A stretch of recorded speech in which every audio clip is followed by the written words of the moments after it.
আমাদের পৃথিবী। জুলাই শহীদদের স্মৃতির প্রতি শ্রদ্ধা জানিয়ে বাংলাদেশে ফলদ বৃক্ষরোপণ কর্মসূচি হাতে নিয়েছে বাংলাদেশ রিপাবলিক পার্টি। এই কর্মসূচির অংশ হিসেবে বুধবার বিকেলে ঢাকা বিশ্ববিদ্যালয়ের টিএসসি পায়রা চত্বরে শিক্ষার্থীদের মাঝে বিনামূল্যে ফলদ গাছ বিতরণ করে রিপাবলিক স্টুডেন্ট কাউন্সিল।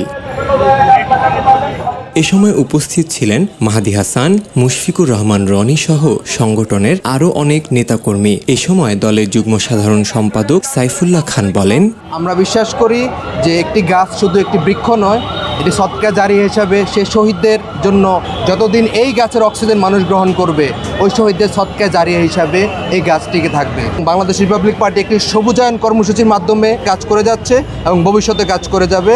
আপনারা জানেন আমাদের প্রত্যেকটি উপজেলায় আমরা গাছ বিতরণ করে যাচ্ছি। ঢাকা ইউনিভার্সিটি থেকে আমাদের পথ চলা শুরু হয়েছে।